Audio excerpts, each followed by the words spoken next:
What's up everybody, and welcome to the channel. Today we're taking a look at the 2024 Nissan Frontier SV with the hardbody package. This one's around $46,000, finished in the Glacier White, kind of like a heritage old school retro vibe for this specific package. You go ahead and take a look, you can pop the hood and see what is going to power the old school Nissan Frontier. Kind of honestly the last mid-sized truck with a V6 if you want an actual traditional style body on frame truck. Now, underneath the hood, you're going to find that naturally aspirated 3.8 liter V6 with 310 horsepower, along with 281 pound-feet of torque. Has a 9-speed transmission, four-wheel drive, curb weight's around 4,400 pounds. It can tow over 6,000 pounds, and then running on a 21.1 gallon fuel tank, you're looking at 18 miles per gallon in the city with 23 out on the highway. Now, with this package, you're going to see a lot of things blacked out. This is definitely an old school trim. You even have headlights that I had back when I was a kid with our 95 Explorer. You got halogen bulb with a big chrome housing to illuminate that light. So kind of funny to see very old school headlights like that. You got Frontier written out in the grille with some plastic and gloss black trim. Nice openings to provide cooling, active shutters, and then the new Nissan logo. You have all this gloss black throughout the front bumper as well. Basic fog lights down below. And then you're gonna see some plastic material with openings. We have an aluminum skid plate and then nice steel tow hooks. A little bit of white pokes through the front, and then you have a pretty cool looking graphic on the hood finished in the satin black. Sharp body lines as well, so it's a pretty cool design. You have these retro 3-spoke wheels too. These ones are finished in silver, 17-inch diameter with an all-terrain tire. Then you have the plastic black for the fender flare, sharp body line throughout the side, and a nice set of rock rails with no side steps, so pretty good for body protection. You have gloss black on the door handles and mirror caps, all black throughout the door panels. And being a crew cab, it's a pretty good proportion overall, pretty good side profile.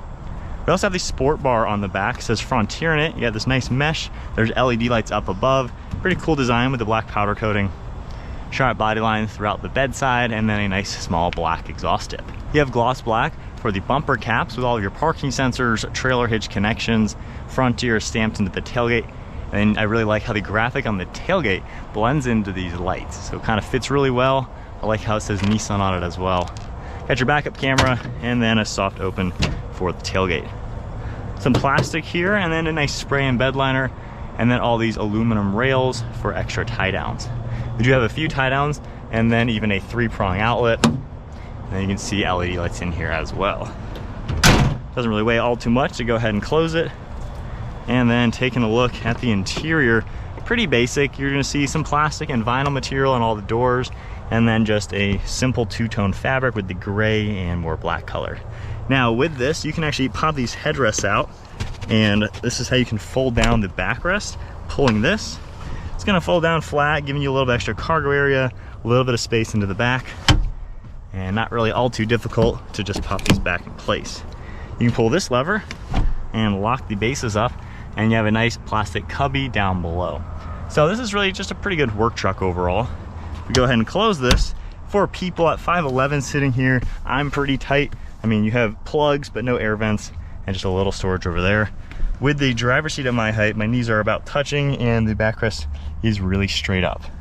There is a nice armrest with 2 cup holders, but honestly, it's pretty cramped back here. So not the greatest mid-sized truck. I think everything else, honestly, is pretty much more roomy, but nonetheless, in a pinch, if you really got to put people back here, wouldn't be the worst for a little short trip. You do have the button on the grab handle to lock and unlock the truck. Door panels finished off just like we saw in back. You got some silver trim, power seats, which is a cool touch, and then you can see all the stitching and everything for the seats. Nice black leather steering wheel with the contrast stitching, and then foot on the brake. Let's fire it up. So you got 2 screens that'll turn on along with the analog right in the center. You can also scroll left and right through this center screen, and you're gonna see all sorts of different things that are gonna pop up. So pretty good use of tech, given it a simple design, but also plenty of technology. You can see more controls for Bluetooth and audio on the left side, cruise control on the right, stock on the right side for all the windshield wipers, and then headlights and turn signals to the left. There is a tow mode. You have safety sensors you can turn on and off, downhill assist, a little bit of plastic throughout the dashboard, and then some storage. I do like the vinyl with the stitching on that airbag cover, and then there's even a lockable glove box. So for the infotainment screen, pretty simple in here, really nothing all too fancy. You can scroll through just a few settings, so really basic. Some physical controls down below with volume and tuning, and then putting into reverse. You have a decent backup camera with guidelines, parking sensors in the center, and then physical climate controls, which are pretty easy. You have dual zone temperature, the different zones, air conditioning, four-wheel drive selector over here, even down into 4-low. Then you do have heated seats and steering wheels along with parking sensors and plugs. All sorts of storage throughout the center, and then this vinyl material on the armrest. Good amount of space in here as well. And then one last look at the interior. It's definitely a basic truck, nothing really all too new or too fancy with it. More of a simple spec. Just a lighter color for the headliner with a sunglass holder and dome lights, and then a very thin manual mirror. All right, setting off in the Frontier. So with that old school V6, a lot of owners really like that. This is just simple. It's gonna be pretty darn robust. Really can't complain with what you're gonna get in a Frontier. So with that said, it's a pretty comfortable ride. Actually, the power seats really do give you some good adjustments. There's a lot of padding to the seat as well. So even though the back seats are pretty cramped, not really the best for an adult, front seats, really no complaints. It's definitely roomy in here. You can get yourself pretty comfortable. The steering wheel feels really nice. However, it is so heavy to turn. It's definitely something that might take some getting used to when you drive every single other mid-sized truck. I mean, they are very light with the steering. This one is much heavier than you might expect. Visibility is all pretty good, kind of what you would expect from any mid-sized truck. Sport bar doesn't even get in the way or anything, which is definitely pretty cool. It's a smaller truck than the other mid-size. You can tell like the rear windows are a little bit smaller. So they've kind of made this a little bit more on the compact side, comparing it to like a Colorado, a Tacoma, even a Ranger or something like that.